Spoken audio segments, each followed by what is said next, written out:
sick and die, these medicines work. They've been well studied, and we feel very, very comfortable with them at a personal and a professional level. But there are side effects. Most of these side effects are reactions to the medicines, not allergies. And the basic way to understand is it's like feeling like you've had the flu. Fevers, fatigue, headache, chills, GI symptoms, feeling really tired, hurting, particularly pain at the site of the injection. These things are all very, very common. And they are more common than folks who did not receive the vaccine and got the placebo instead. But these are signs that your immune system is ramping up for the fight and can manage the things that are coming to you. So it's okay. If you have one of these symptoms, we aren't telling people to pre-medicate, but if a symptom develops, symptomatic medicines like acetaminophen can be utilized and very effective. Right now, I don't have any patients in the hospital with side effects of the vaccine. What we would particularly be worried about are serious adverse events. Adverse events that led to persons withdrawing from the trial were essentially the same in the vaccine groups and the placebo groups for Pfizer. The significant allergic reactions, I think many of you have heard about some of the allergy type symptoms that people have had.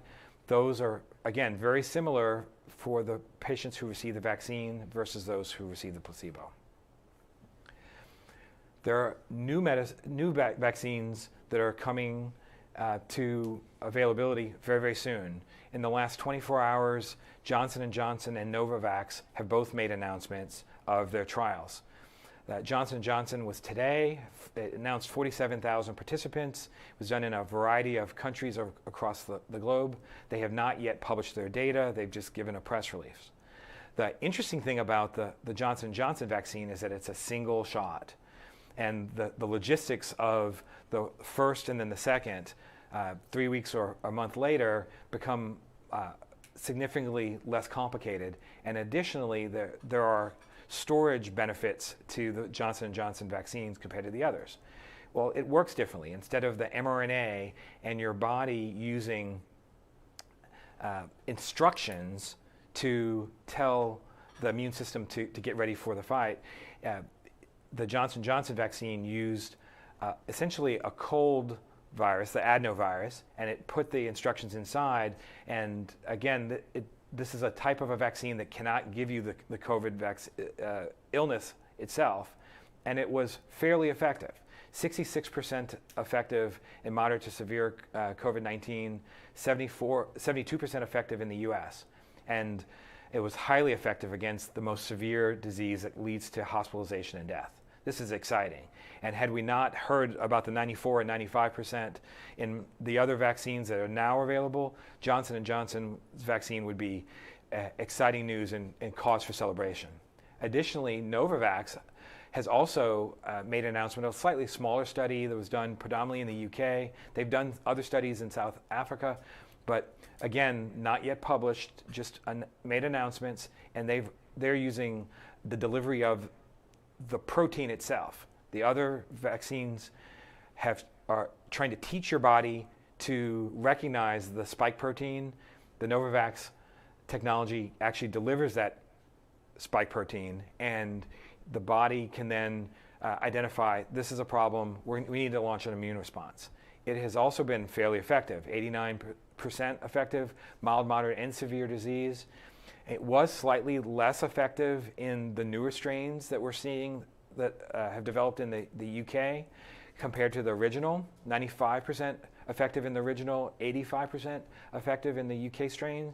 So this is a slight cause for concern. Additionally, in South Africa, where there's a separate new strain, there was only about 49% of efficacy. That was a smaller trial, and it's possible to come to final conclusions, but it is, again, a concern for alarm. And this is one of the reasons why Dr. Boone is recommending everyone to get their vaccinations done as quickly as possible.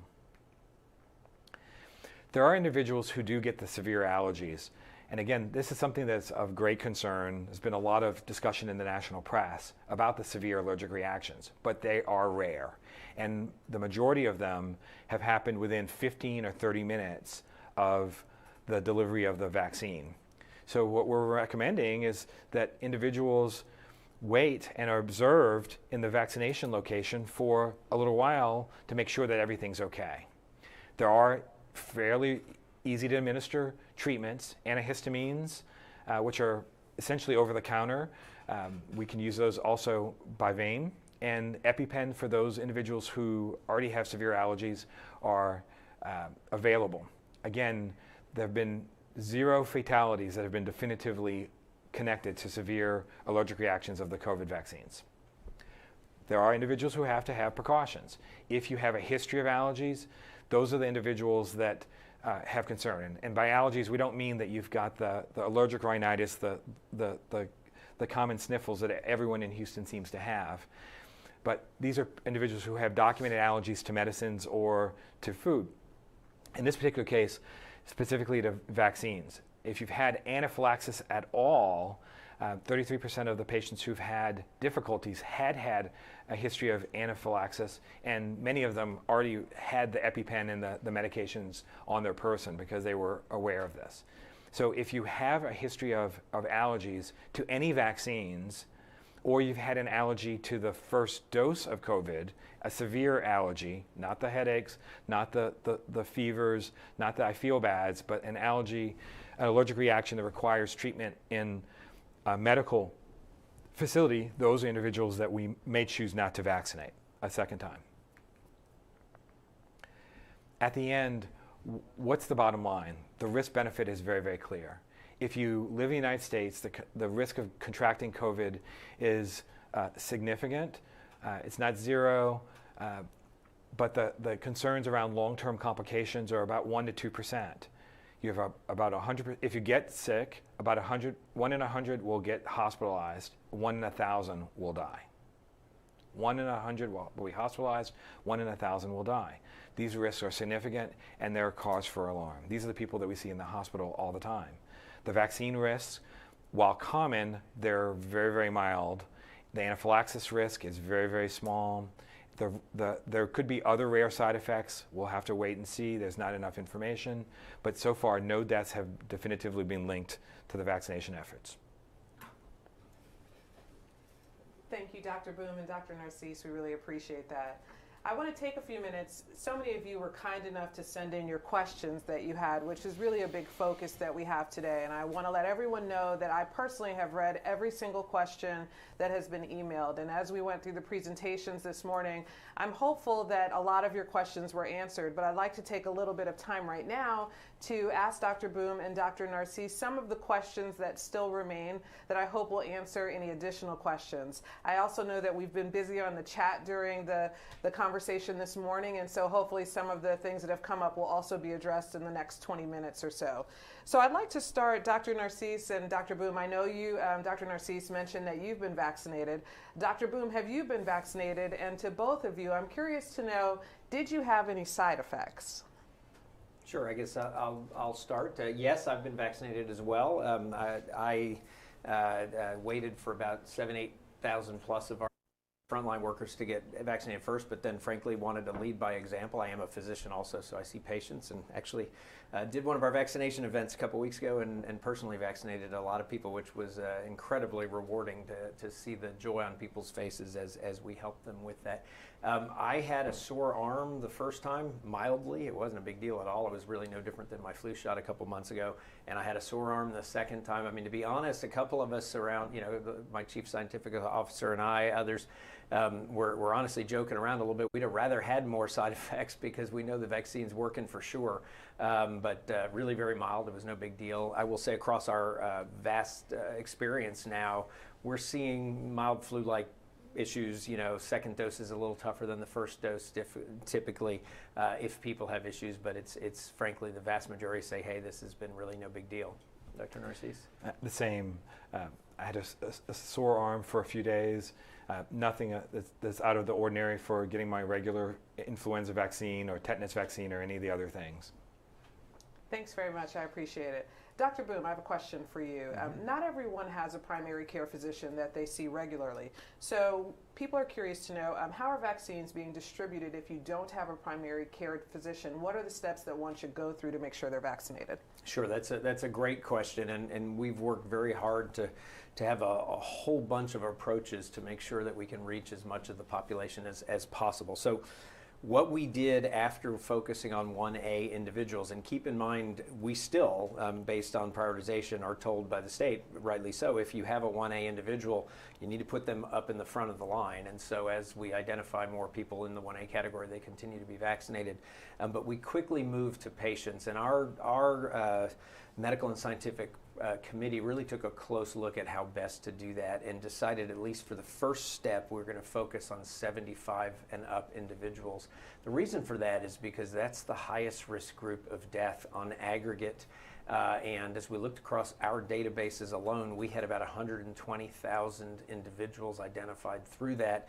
Roughly, there's probably 250,000 plus or so in the greater Houston area who are in the 75 plus age group. So we reached out and began identifying, because we could identify those people quickly, very early on, people in our own database. Subsequently opened up a website where people can essentially register to request to be vaccinated. Don't have to have any relationship with Houston Methodist, can be anywhere in the community.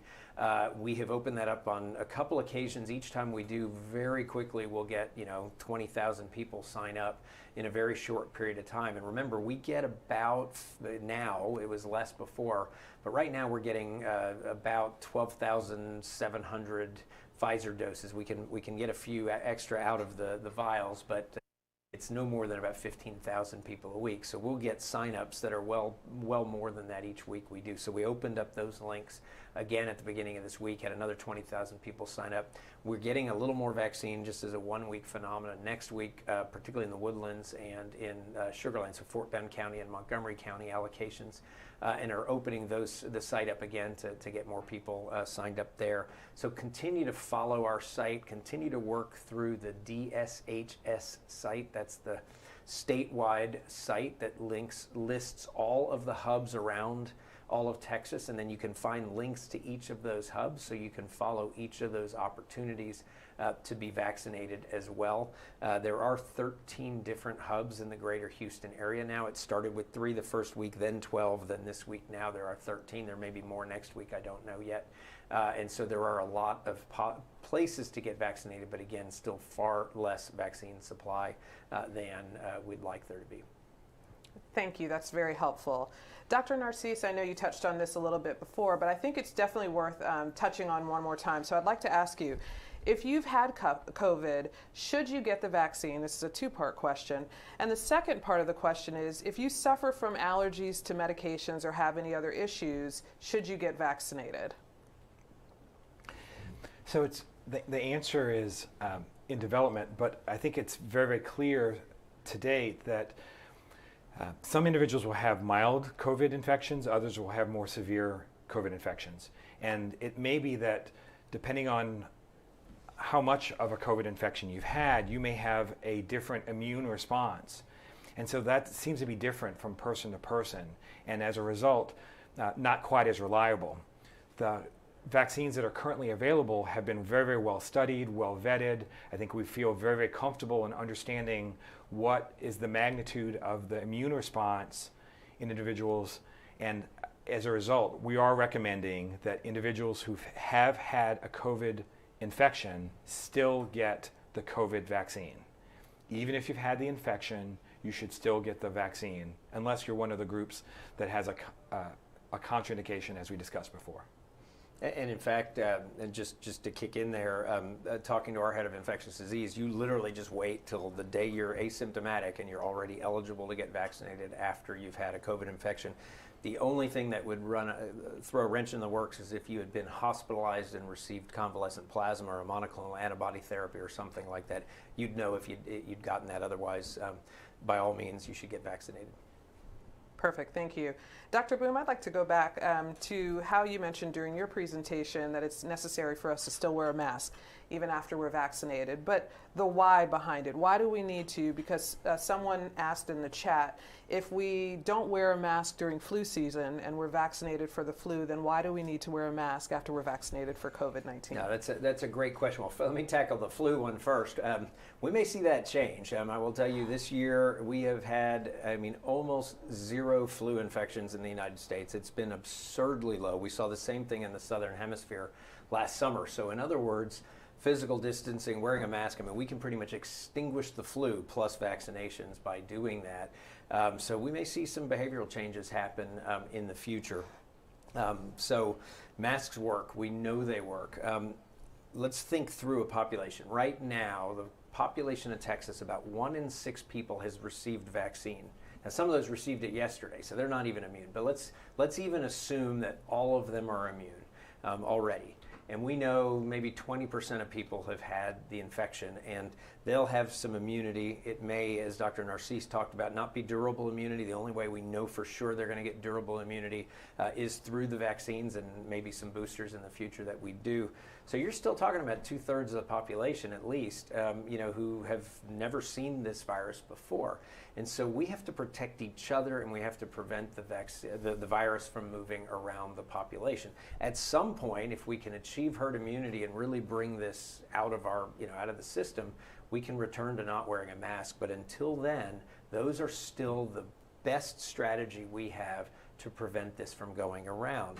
So people ask, well, I got vaccinated, why should I wear a mask? Well, first and foremost, 2 things. One is several things. Let me start with, even the current vaccines that are 95% effective, that's 95% effective, they're 5% not effective. So you still have risk of getting ill with the virus. We still don't know, do they have what's called sterilizing immunity, which is to say you can't even get the virus. We don't know that. What we know is that you don't get sick from the virus. So the studies said we have 95% fewer people with illness from the virus. We don't 100% know yet, does it completely prevent you from getting the virus? We think it does, but we don't know that for sure. So we don't know if you could still carry it to someone else unwittingly and make somebody sick and not wanting to do that. The other thing's a very practical matter, right? If I walk into a supermarket and now the people who got vaccinated aren't wearing a mask, and now there's, 1/3 of the people aren't wearing a mask.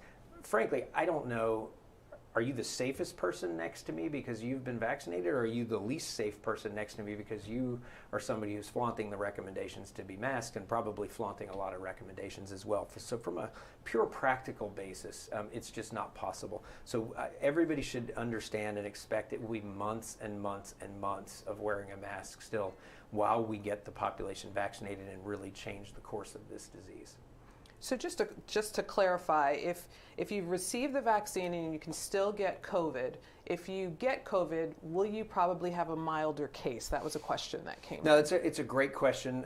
So if you look at the studies, including now the newer studies, again, with the caveat that Dr. Narcisse said, we've just seen a press release. We haven't seen the actual data. So I'm going to focus on Moderna and Pfizer, is that they appear to not just prevent severe disease, but they for the people who then got, or not prevent, the infection and the disease, for the people who did get it, saw very few. In the Pfizer, I think it was 1 out of 9 or 10 people that they saw in the Pfizer trial out of the tens of thousands who were vaccinated that actually had severe disease, and in the Moderna trial they had none actually in that group. So we do believe even if you still get it, it would significantly decrease the riskiness.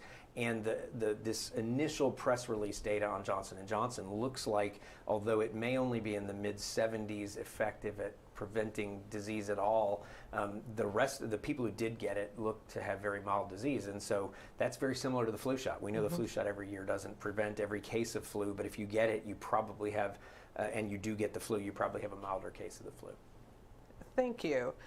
Dr. Narcisse, I'm going to change the angle a little bit with a question. We actually received the same question several times. There's several women that are thinking about getting pregnant or currently are pregnant and trying to make the decision as to whether or not they should get the vaccine. What advice would you give to them based on the science information that we have to date? The studies specifically did not address individuals who were pregnant. So the data that we have doesn't really answer the question very, very clearly. But what we do know is that individuals who are pregnant who get COVID can have significant illness. And while everyone is worried, what will happen 5 years, 10 years, 20 years from now, I think at this point it's safe to say that the vaccine works, the vaccine is safe, and so for pregnant women, just as most other individuals in the population, they should still get the vaccine. Perfect. I have a follow-up for a different group of folks. Myself having children and many people that have kids that they want to have back in school again. We received a question that said, what is the timeline right now for the CDC to approve a vaccine for older children, ages 12 to 16, as well as younger children, so they can go back out to the park and have fun again? Do we have any information on that? 2 days ago, my wife got an email to consider enrolling our 12-year-old in the Moderna trial. There's actually a site here in the Houston metropolitan area that's actually requesting individuals to come in. And so that is being studied. It's still going to take time. They are still enrolling individuals, so it will take several months before we have the answer to that question. It does look like it's safe in general. It's believed to be safe in children, but we need to get the data before we can answer any questions. That's helpful. Thanks very much. Dr. Boom, we have a viewer that's wondering, do you feel comfortable dining indoors now that you've been immunized from the vaccine? Great question. I have not eaten in a restaurant since the beginning of the pandemic. Would I feel far more comfortable now that I am vaccinated? Yes, no question. However, I still believe we need to get the level of virus way down in the community before we start really changing behaviors. And so, in my role, I really try to lead by example. So I still have not done that. As we see the virus levels come down, we see the vaccination levels come up, I will change that behavior for sure.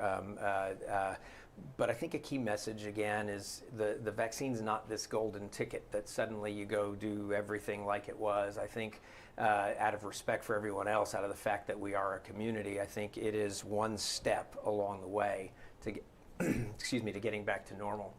And so to date, no, but I will at some point in the future. Thank you.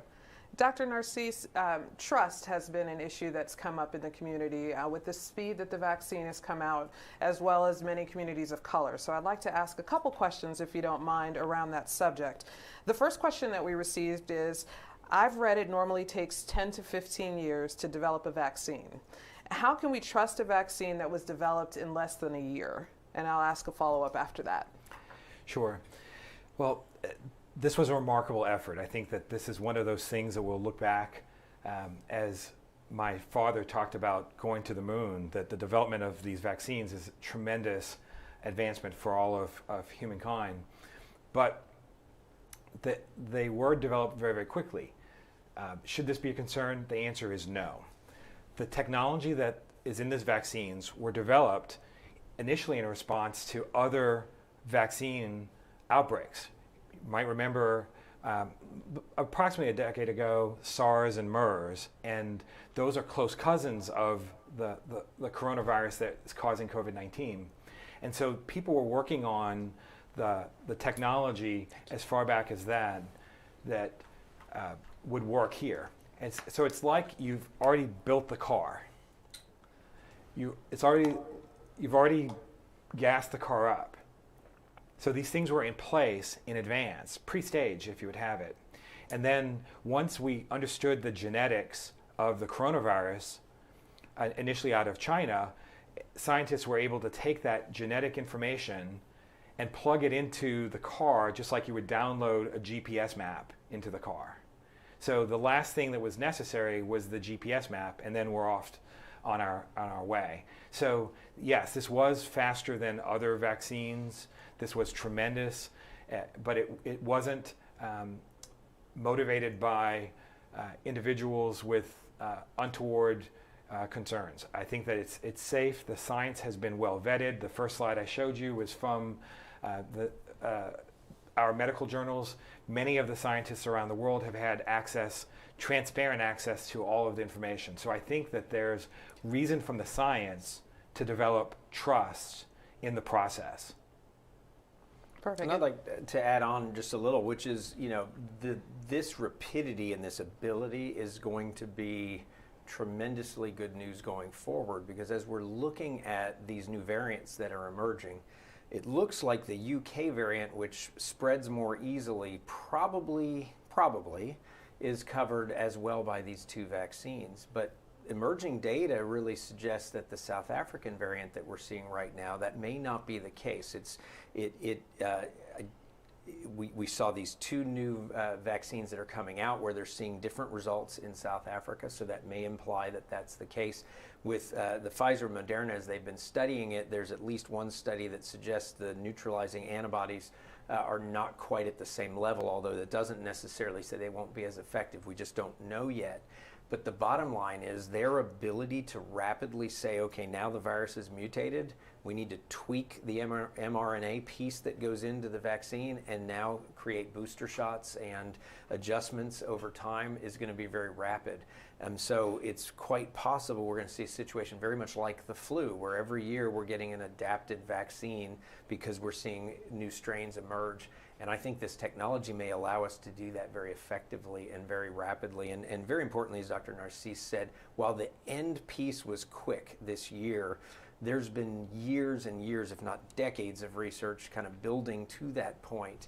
And remember, a lot of the speed this year was because a lot of things were parallel processed that normally would have happened in sequence. So they spent a ton of money they wouldn't have normally wanted to spend, because you don't do that till you know one step works and move to the next. That was Operation Warp Speed. And so that wasn't really cutting corners as much as just throwing money at a problem right now to move quickly during what you need to do during a pandemic. I have gotten the vaccines. I would happily give this to everybody I know and love to make sure that they're protected and feel very confident in the data that we've seen. Thanks very much. We have a couple of minutes left, so I'd like to ask you all just a few more questions, if you wouldn't mind. I think it's no secret who's been impacted the most, which are our communities of color. And so historically speaking, our Black and brown communities have concerns due to the historical treatment of people of color. And so I'm curious to know, Dr. Narcisse, I'll start with you. What would you say to our communities about getting the vaccine? What's the one message you think is important? And Dr. Boom, I'll spread that to you next, for us to talk a little bit about kind of what is seen to some as the elephant in the room, but something that really does need to be addressed. We don't have a long time to delve into it, but I'm just curious to know your thoughts on both sides. Well, it's very clear that communities of color are disproportionately affected. African American community, 1.4 times more likely to get ill.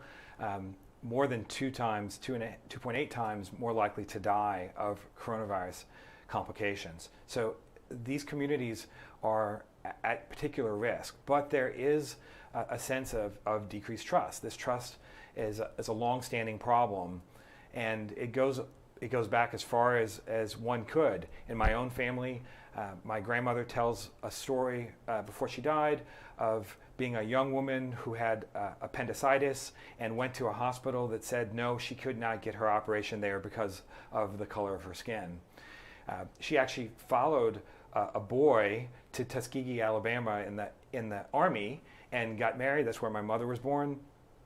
And she personally knew patients who were in the Tuskegee syphilis experiment. So the story of individuals who were denied access to the treatments that were available and later widely accepted is well part of the story. And to more modern times, there is a sense of disproportionate different outcomes in healthcare in Black and brown communities. Some of that is genetics, but much of it is the lack of resources, from transportation to nutrition to access to healthcare. And so it's great that the Methodist community has done so much outreach into these communities. So it's very, very clear.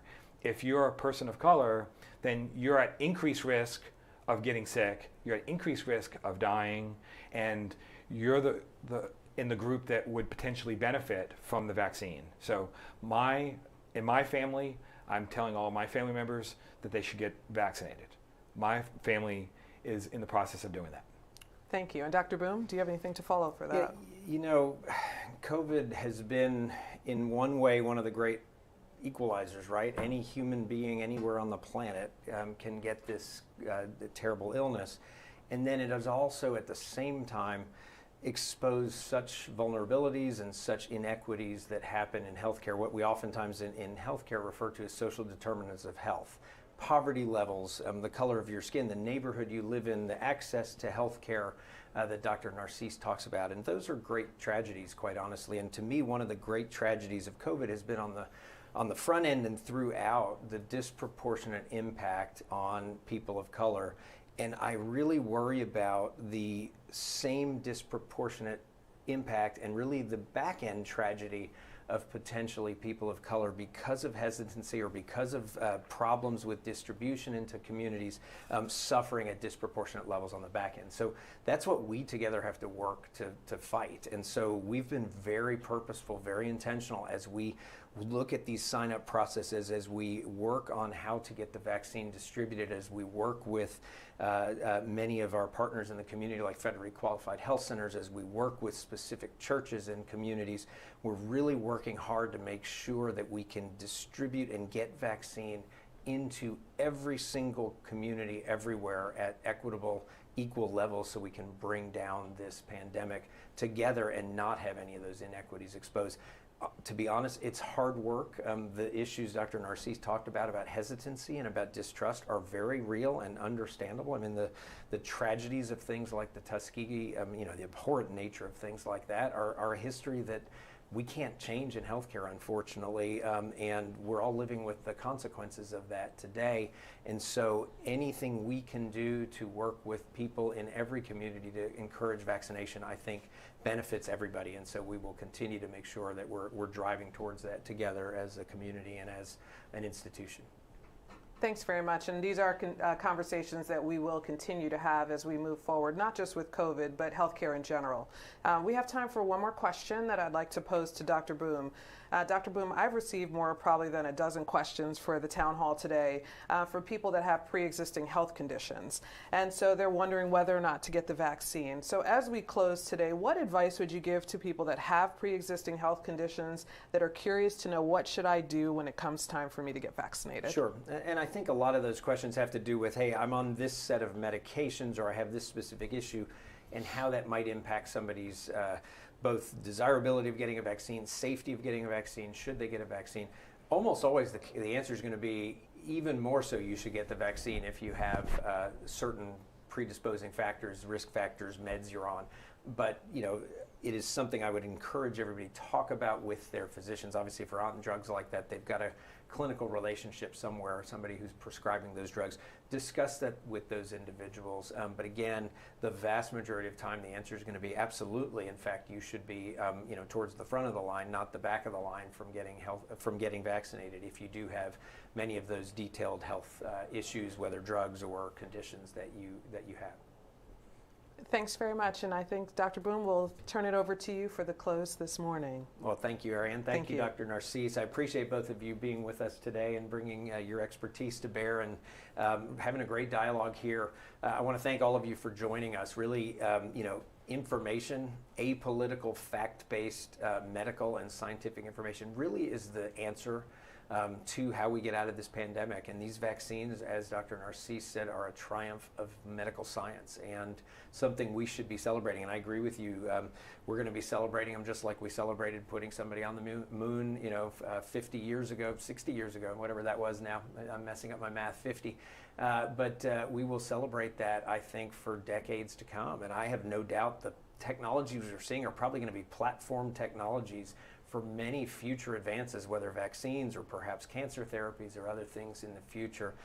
So, we're all in this together. It's been the case every moment of this pandemic. As I said, this affects everybody in humanity everywhere around the world. So the only way to get out of something like that is to work together, to protect each other, to look each other in the eye and say, I'll protect you, you protect me.